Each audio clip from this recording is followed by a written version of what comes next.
നമസ്കാരം. 1949 അയോധ്യ നഗരം തണുത്തുവിറച്ച് നിശബ്ദമായി ഉറങ്ങുകയായിരുന്നു. തെരുവുകളും കട്ടുകളും മനുഷ്യരും അങ്ങനെ സകലതും നിശബ്ദം. കട്ടിയുള്ള കമ്പിളിപ്പുതപ്പിൽ ആ കൊടും ശൈത്യത്തെ അതിജീവിക്കാൻ അല്പം ആശ്വാസം കണ്ടെത്തി നിദ്രയെ താലോലിക്കുന്ന അയോധ്യ നഗരത്തിൽ പക്ഷേ അന്ന് രാത്രി ഒരാൾ മാത്രം ഉണർന്നിരുന്നു. അയോധ്യയിൽ സ്ഥിതി ചെയ്തിരുന്ന രാംഘട്ട് ക്ഷേത്രത്തിന്റെ നിയന്ത്രണാധികാരി മഹന്ത് അഭിറാം ദാസ്.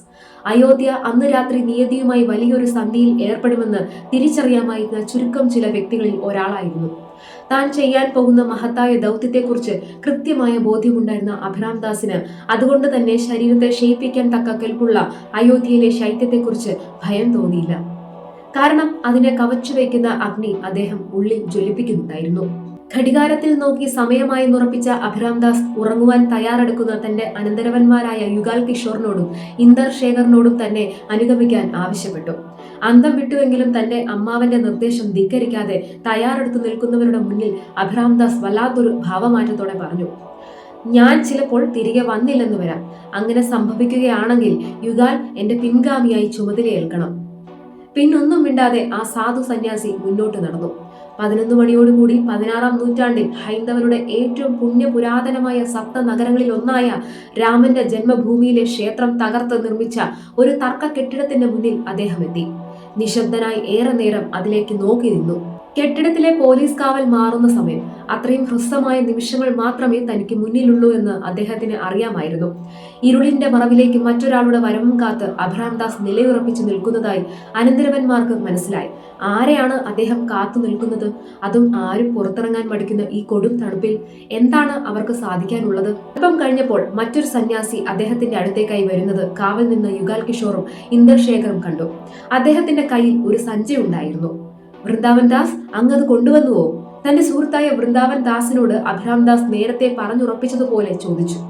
കണ്ണുകളിൽ തിളക്കത്തോടെ, ആവേശത്തോടെ, നൂറ്റാണ്ടുകളായി ഒരു ജനത കെടാതെ കാത്തു സൂക്ഷിച്ച പ്രതീക്ഷയുടെ തിളക്കത്തോടെ വൃന്ദാവൻ ദാസ് താൻ കൊണ്ടുവന്ന സഞ്ചിയിൽ നിന്നും പിന്നെ അങ്ങോട്ട് എന്നേക്കുമായി അയോധ്യ എന്ന പട്ടണത്തെയും ഈ രാജ്യത്തെയും മാറ്റിമറിച്ച ഒന്നിനെ പുറത്തേക്കെടുത്തു: രാംലല്ലയെ.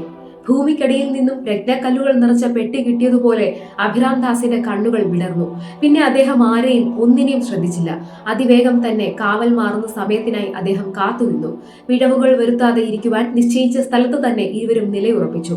കാവൽ മാറിയ സമയം മനസ്സിലാക്കി അവർ ആ കെട്ടിടത്തിലേക്ക് കടന്നു. പതിവില്ലാതെ എന്തോ പ്രകാശം കണ്ടാണ് കാവൽ ചുമതല ഉണ്ടായിരുന്ന ഹൻസ് രാജ് കെട്ടിടത്തിനകത്തേക്ക് ശ്രദ്ധ നൽകുന്നത്. അകത്ത് ആരൊക്കെയോ എന്തൊക്കെയോ ചെയ്യുന്നുണ്ടെന്ന് അദ്ദേഹം തിരിച്ചറിഞ്ഞു. ഒട്ടും വൈകാതെ തന്നെ കെട്ടിടത്തിനകത്ത് അയാൾ ഓടി. ഹൻസ് രാജാണ് ആ കാഴ്ച ആദ്യമായി കാണാൻ വിധിക്കപ്പെട്ട ഭാഗ്യശാലിയായ മനുഷ്യൻ. ഏതാനും യുവാക്കൾ 2 സന്യാസിമാർക്കൊപ്പം അവിടെ നിൽക്കുന്നു. അവരെന്തോ ദൗത്യം പൂർത്തീകരിച്ച ആഹ്ലാദത്തിലാണ്. പൂജാദ്രവ്യങ്ങൾ അവരുടെ കൈകളിലുണ്ട്. ചുറ്റും പുഷ്പങ്ങൾ വിതറിയിരിക്കുന്നത് അയാൾക്ക് കാണുവാൻ കഴിഞ്ഞു.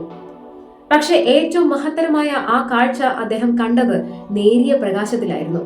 അത് അധികം പ്രകാശം ചൊരിയാതിരിക്കാൻ മനഃപൂർവ്വം തിരിതാഴ്ത്തി വെച്ചതായിട്ടാണ് അദ്ദേഹത്തിന് തോന്നിയത്. ഹൻസ് രാജ് കണ്ടതും സൂര്യൻ പ്രഭാതത്തിൽ ഉണരുന്നതിന് മുന്നേ അയോധ്യ ഉണർന്നതും ആ ശുഭവാർത്ത കേട്ടുകൊണ്ടാണ്.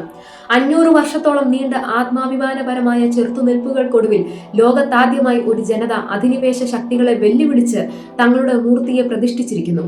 അങ്ങനെയാണ് രാംലല്ല സ്വതന്ത്ര ഭാരതത്തിൽ പ്രത്യക്ഷപ്പെടുന്നത്. അയോധ്യ നഗരം മുഴുവൻ ആ സന്തോഷ വാർത്ത അലയടിച്ചു. രാംലല്ല തിരികെ ജന്മസ്ഥാനത്ത് വന്നിരിക്കുന്നു. ഇനി ഒരിക്കലും ഒരു ശക്തിക്കും രാംലല്ലയെ ജന്മസ്ഥാനത്ത് നിന്ന് നീക്കുവാൻ കഴിയില്ല.